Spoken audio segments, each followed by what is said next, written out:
Bonjour à tous. Bonjour. Donc, j'espère que vous allez tous bien. Bonjour. Du coup, on va pouvoir commencer. Je pense qu'il y aura d'autres personnes qui vont nous rejoindre en cours. Alors, du coup, j'enregistre la masterclass pour la mettre en replay ensuite. Donc, si vous voulez ne pas intervenir, vous pouvez couper les micros. Et après, si vous avez des questions, n'hésitez pas aussi pendant la masterclass, vous pouvez faire signe ou lever la main. Donc, du coup, pour me présenter rapidement, j'ai été aussi responsable de programme, en fait, et aussi en alternance avant de débuter dans le métier. J'ai fait un master en maîtrise d'ouvrage et bâtiment sur Grenoble, donc c'est le master MOBAT.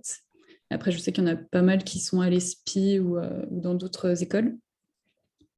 Et du coup, pour aider les responsables de programme et pour aider aussi les juniors à se lancer, j'ai créé un site qui s'appelle responsableprogrammeimmobilier.com, .fr d'ailleurs, c'est pas juste, dans lequel du coup je donne tous mes conseils de responsable de programme. Du coup, je vous ai mis aussi que j'étais reine de l'organisation et passionnée par le management et la gestion de projet. Du coup, on va le voir pendant la masterclass. Je me suis rendu compte que beaucoup de responsables de programme ne savaient pas forcément qu'on fait de la gestion de projet au quotidien, en fait.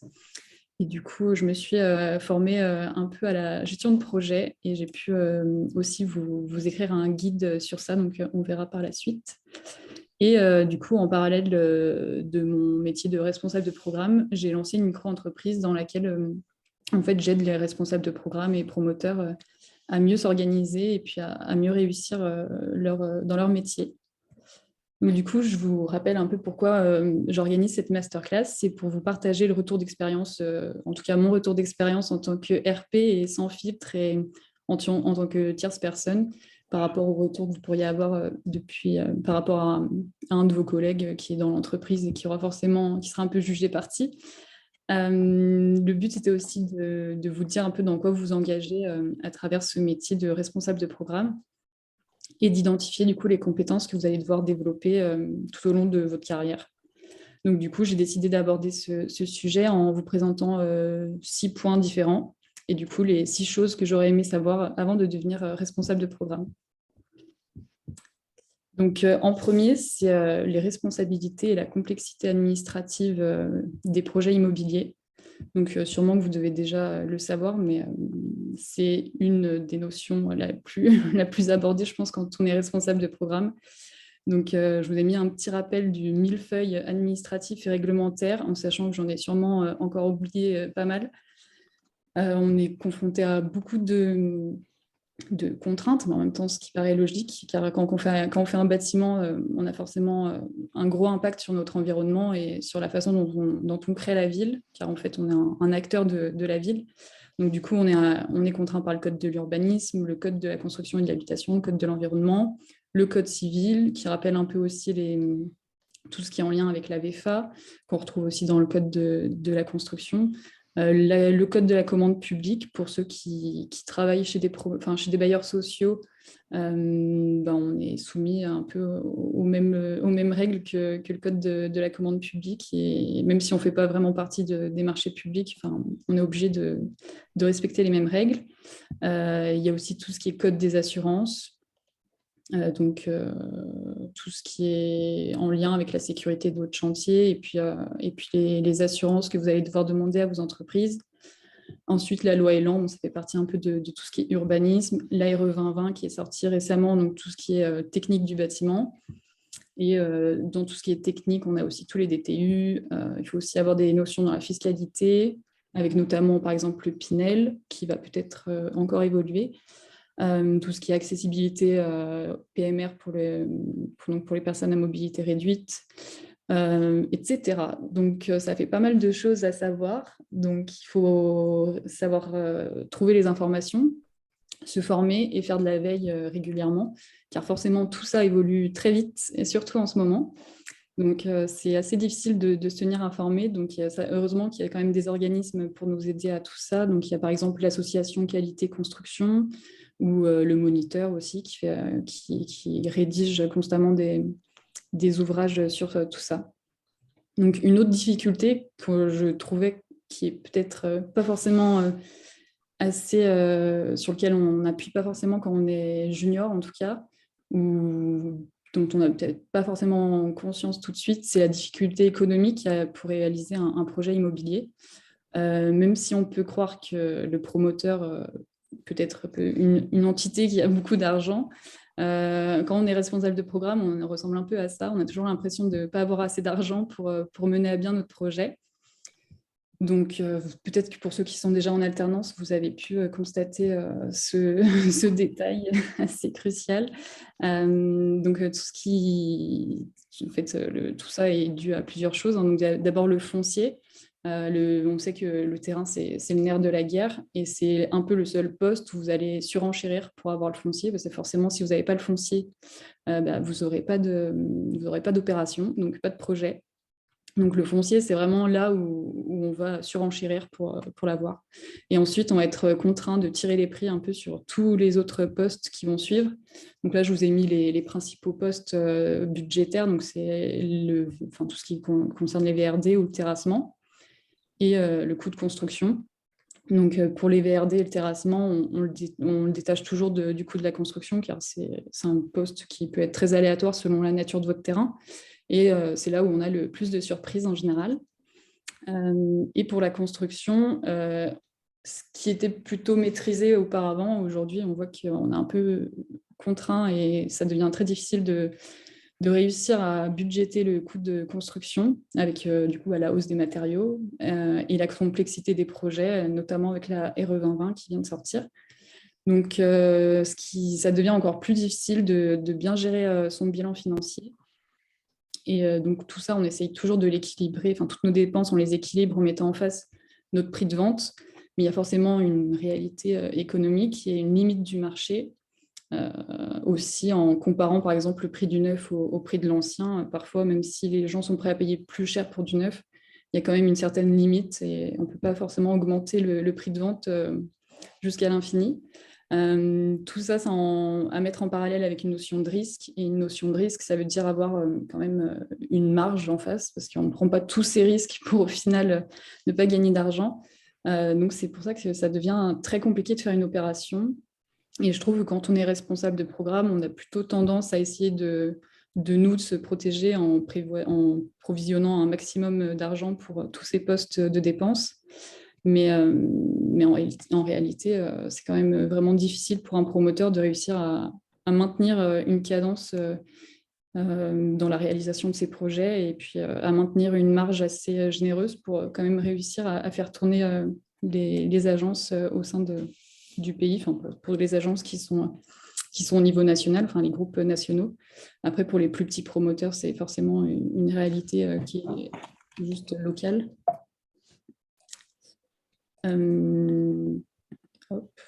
Et donc, en troisième point, je vous ai mis aussi concrètement, qu'est-ce que fait un responsable ?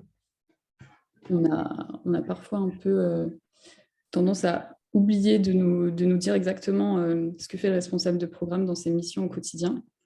Pour avoir discuté avec plusieurs juniors et alternants ou encore étudiants en université, je me suis rendu compte que souvent, on a l'impression qu'on va dessiner des plans, qu'on va être sur le chantier. Ça, c'est un peu le beau discours qu'on vous tient quand on vous dit que vous allez être responsable de programme. En réalité, ces tâches-là, elles existent forcément. Il y a toujours une part de réalisation de plans, de suivi de chantier. Ça dépendra aussi des missions qu'on vous donne au sein de votre société. Mais en réalité, ça ressemble plutôt à ça. Vous êtes derrière votre ordinateur à peu près, on va dire, 80 ou 90% du temps. Et forcément, il y a 10% du temps où vous êtes quand même sur le chantier ou en lien avec votre architecte pour définir des plans. Mais ça reste vraiment à la marge. Tout ça, c'est dû en fait à la complexité d'une opération. Tout ce qui est plutôt réalisation de plans, vous allez le trouver en montage de permis de construire. Donc ça, c'est une frise que je vous ai mis sur mon site. Je vais vous mettre d'ailleurs dans le chat le lien vers cette frise chronologique qui sera plus simple à voir en grand écran pour vous. Donc Donc, du coup, en fait, j'ai découpé une opération en plusieurs étapes et en plusieurs thèmes. Donc, tout ce qui concerne le foncier, tout ce qui concerne le montage de l'opération, donc vraiment le cœur du métier du responsable de programme, tout ce qui est en lien avec le logement social, la copropriété, la commercialisation des logements, le chantier et le financement. Et donc, pour tout ce qui est un peu disons, les bonnes tâches, toutes les tâches qu'on aime bien en tant que responsable de programme, souvent, c'est tout ce qui est montage permis. Et ensuite, un peu de suivi de chantier et puis la levée des réserves et la livraison. Donc ça, c'est vraiment les moments où vous allez être un peu sur le chantier et où vous allez dessiner des plans. Mais tout le reste, c'est vraiment de la gestion administrative, financière, gestion du planning et du coup, gestion des humains et souvent gestion des problèmes sur chantier ou en lien avec tout ce qui concerne l'opération. Donc, on voit qu'il y a forcément une étude de faisabilité d'abord, le montage du dossier, l'instruction. Bon, ça, vous n'avez plus trop grand-chose à faire. La levée des conditions suspensives en lien avec votre foncier. Tout ce qui est en lien avec la commercialisation. En fait, tout ça, c'est beaucoup de tâches administratives. Donc, c'est pour ça qu'on est 3/4 du temps derrière notre ordinateur à envoyer des mails aux notaires, aux commerciaux. En fait, on est vraiment chef de projet. Donc, souvent, on va vous dire que vous êtes chef d'orchestre. Donc, c'est vrai, mais vous faites ça un peu à distance en organisant tout ça à travers des mails et des checklists. Donc, pareil, pour vous aider, j'avais créé une checklist. Donc, je vais vous remettre le lien aussi dans le chat. Donc, elle est plus ou moins complète. Là, je suis en train de travailler sur une checklist un peu plus détaillée. Mais du coup, celle-ci, elle aide déjà pas mal voir toutes les tâches que fait un responsable de programme et on se rend compte que c'est beaucoup de l'administratif en lien, du coup, avec toutes nos obligations et toutes les contraintes. Ce qu'on dit presque jamais et que je n'ai jamais entendu, c'est qu'en fait, on fait de la gestion de projet, mais personne n'utilise ce terme et j'ai l'impression qu'il y a très peu de connaissances de cette notion. Enfin, la gestion de projet, c'est vraiment une pratique, disons, à part entière, des compétences qui sont à développer là-dedans. Et donc, pareil, j'ai créé un petit guide récemment sur la gestion de projet que je vous mets aussi dans le chat, comme ça vous aurez tous les liens. Et donc, j'ai un peu fait la traduction des termes qu'on utilise dans la gestion de projet avec la promotion immobilière, parce que la gestion de projet, ça concerne tous les domaines. C'est beaucoup utilisé dans tout ce qui est industrie, par exemple.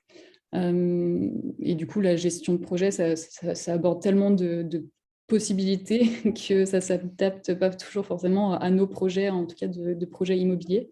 Donc, c'est pour ça que j'ai créé ce guide dans lequel je traduis un peu et je fais le lien entre gestion de projet pure et gestion de projet appliquée à la promotion immobilière. Et tout ça, franchement, c'est des termes que j'ai jamais entendus chez les promoteurs, alors qu'en fait, on fait clairement de la gestion de projet. Donc, je ne sais pas si c'est une sorte de secret un peu ou quoi, mais vraiment, j'ai l'impression qu'on n'est pas du tout formé sur tout ça. Et donc, vu que vous allez être beaucoup sur votre ordinateur et que souvent, on n'est pas prêt à ça, je voulais vous dire aussi de faire attention à ne pas devenir un robot. C'est un peu ce qu'on a l'impression de devenir quand on est responsable de programme. Ce que je vois aussi à travers mes collègues ou amis qui sont aussi responsables de programme dans d'autres sociétés, c'est qu'on a un peu une perte de sens et l'impression de passer nos journées sur l'ordinateur et de pas trop finalement savoir pourquoi on fait tout ça. Donc, il faut réussir à penser à prendre du recul sur tout ce qu'on fait et se reposer la question de pourquoi on fait ça et si ce métier nous convient ou non. Donc, à savoir que c'est surtout de la gestion de projet, quoi. Du coup, les compétences à avoir. Tout ce qui est hard skills, donc c'est vraiment les compétences pures et techniques, c'est un peu tout ce qu'on a vu dans la première partie. Donc tout ce qui est administratif, technique, tous les codes à savoir plus ou moins. Et ensuite, en soft skills, plutôt les compétences que vous allez développer à travers vos expériences. C'est avoir du lead et savoir manager une équipe. Ça, je trouve que quand on est junior, on ne nous le fait pas du tout ressentir. Ça dépendra avec qui vous travaillez. Mais moi, je pense que c'est un peu là-dessus que j'ai eu un manque de compétences au début parce qu'on ne nous apprend pas à manager, on ne nous apprend pas à faire de la gestion de projet, en fait. Et on ne gère pas une équipe d'interlocuteurs si facilement et sans compétences. Donc, il faut vraiment se former à la gestion de projet. Être diplomate, forcément, vous allez être en lien avec beaucoup d'interlocuteurs, notamment des élus, des clients, des architectes. Et il faut savoir réussir à discuter avec tous ces interlocuteurs, et sans créer de conflit, évidemment. Savoir prendre des décisions rapidement et savoir trancher, ça, c'est ce que j'ai pu constater chez certains responsables de programme, surtout juniors, c'est qu'on réussit difficilement à prendre le lead, quoi, en fait, à s'imposer et à prendre des décisions importantes et du coup à trancher sur des sujets. Donc ça, il ne faut pas avoir peur parce que finalement, vous êtes là pour ça. Vous êtes là pour manager et puis pour prendre des décisions. J'ai noté aussi qu'il faut savoir parler en public, surtout si vous faites des présentations publiques en lien, par exemple, avec les voisins. Souvent, vous pouvez présenter votre projet en public. Donc, forcément, vous allez devoir parler en public. Il faut savoir un peu négocier. Alors là, ça dépend si vous avez un responsable technique, par exemple, dans votre agence. C'est peut-être plutôt lui qui va négocier les marchés avec les entreprises. Donc, ça, c'est cool parce que savoir négocier, c'est aussi une compétence très difficile à développer, je trouve. C'est un peu du mental, hein. C'est réussir à rentrer dans le cerveau de votre interlocuteur en face. Donc, savoir négocier, si vous avez la possibilité de vous former à ça, c'est top. Et du coup, rester curieux et se tenir informé de toutes les évolutions. Et c'est un peu ce qu'on va voir par la suite. Ensuite, je trouve, les choses qu'on ne nous dit pas non plus, c'est l'organisation de ses tâches et de la gestion de son temps. Quand vous êtes responsable de programme, souvent ce qui vous manque, c'est le temps. Donc, les journées à rallonge, ça plaît à personne. Et du coup, s'organiser, c'est vraiment très important. Du coup, moi, j'ai pu un peu prendre des bonnes pratiques à droite à gauche en regardant ce que faisaient mes collègues.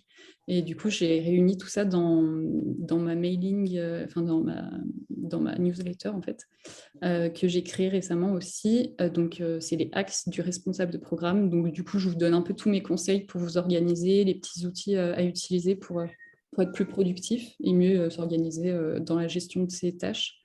Donc, je vous laisserai vous inscrire si vous voulez.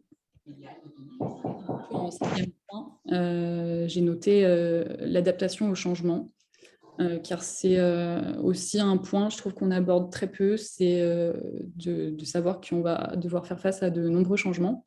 Donc, je pense qu'on a tous conscience qu'on est dans un monde en pleine transition écologique, sanitaire, économique, sociale. Donc, tout ça, dans l'immobilier, ça se transforme par exemple, je ne sais pas si vous êtes déjà au courant, mais il y a un objectif de zéro artificialisation des sols d'ici 2050. Donc, ça, c'est plus pour la partie écologique. Donc, ça veut dire moins construire, plus rénover. Donc, ça veut dire plus de compétences en rénovation. Aujourd'hui, je trouve qu'on n'a pas du tout de formation dans la rénovation. Enfin, moi, perso, je me suis formée un peu toute seule. D'ailleurs, c'est un des premiers conseils que je vous donne dans ma newsletter, c'est comment se former à ces nouvelles technologies, parce que c'est rien de très technique, mais se former à la rénovation, c'est quand même, c'est pas la même chose que de la construction. Et du coup, le ZAN, donc le zéro artificialisation net, va nous demander de vraiment transformer notre métier, je pense, en créant des plus petits projets plutôt que de l'étalement urbain. Donc, tout ça, c'est à prendre en compte. Et il faut savoir s'adapter et rester du coup attentif à tout ce qui se passe. Pour ce qui est sanitaire, je pensais au Covid principalement, et avec la notion de qualité de l'air dans les bâtiments. Là aussi, je pense qu'on va avoir des normes qui vont venir encore en plus. On a déjà des notions de qualité d'air dans les bâtiments, mais je crois qu'il n'y a rien qui existe vraiment en tant que vraie norme. Voilà, on a un peu des notions de VMC et tout ça, mais il n'y a pas encore des calculs très, très précis dans la qualité de l'air. Donc ça, je pense que ça va peut-être sûrement amener à changer. Et pour tout ce qui est économique et social, bah forcément, on a tout ce qui est logement social et économique avec le prix de l'immobilier. Je pense qu'on va aussi être très contraint et qu'on va peut-être sûrement subir des changements en termes économiques, en lien avec les matériaux, parce qu'aujourd'hui, notre système économique semble un peu venir à ces limites. Donc du coup, je voulais aussi vous dire que l'immobilier, c'est un secteur à fort impact, donc fort impact sur son environnement. Forcément, vous créez la ville et en même temps, vous avez un impact écologique quoi, sur votre terrain. Donc ça aussi, ça demande de rester en veille sur pas mal de sujets, car il y a eu beaucoup de changements. Donc d'abord, il y a eu la RT 2012, après il y a eu la RE 2020, donc forcément, il y a beaucoup d'évolutions. Et tout ça, c'est pour finalement s'améliorer et faire des projets toujours plus ambitieux et plus respectueux de leur environnement et des utilisateurs aussi. Donc voilà, il faut avoir la capacité de s'adapter au changement. Et ça aussi, j'ai trouvé que ce n'était pas forcément un point sur lequel on appuie quand on est junior. Donc du coup, pour vous aider dans tout ça, il y en a peut-être qui sont déjà au courant, j'ai commencer à vous décrire un peu le programme d'un coaching de groupe. Donc, c'est un peu une formation sous forme de coaching de groupe. Donc, je pensais ouvrir à entre 12 et 20 personnes une session qu'on ferait plutôt en juin ou juillet selon vos disponibilités. Et je l'ai divisé en 10 thèmes. Donc d'abord, je vous partagerai mes conseils et mon expérience plus en détail que cette masterclass. Ensuite, on va aborder vraiment en détail le contexte réglementaire et économique. Et je vous délivrerai un peu tous les guides qui existent pour vous former aussi à côté sur tout ça. On va prendre le temps de remettre à niveau tout le monde et toutes leurs connaissances, parce que forcément, je pense que selon où vous avez été formé et quelles études vous avez fait, vous n'avez pas tous les mêmes connaissances. Donc, on va prendre le temps de remettre un peu à niveau tout le monde. On va revoir aussi les étapes d'une opération une à une et pas à pas, parce que quand j'étais junior, je trouvais que c'était aussi ce qui me manquait, c'était vraiment d'avoir une vision globale de toutes les étapes. Donc, c'est déjà un peu ce que j'ai fait dans mon article que je vous ai mis. Donc là, on reprendra vraiment une à une et on fera le tour un peu de la checklist avec vraiment le détail. En 5, du coup, on prendra le temps aussi de revoir tous les métiers et les services avec lesquels vous allez travailler. Parce que là aussi, quand j'ai débuté, je trouvais que j'avais vraiment du mal à comprendre qui faisait quoi, quel métier faisait quoi, qui était responsable de quoi. Et puis il y a un peu le non-dit aussi dans notre métier de responsabilité et de qui fait quoi.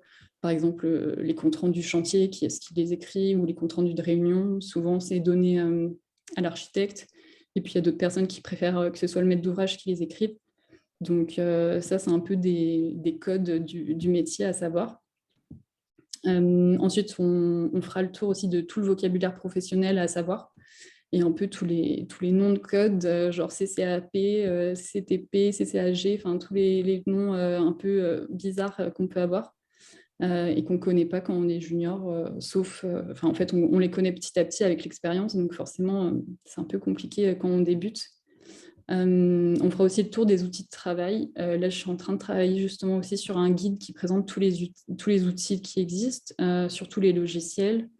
Donc, tout le monde ne travaille pas sur les mêmes outils. Et pareil, on oublie aussi qu'il y a certains outils très efficaces qui peuvent exister et qui ne coûtent pas forcément très cher d'ailleurs.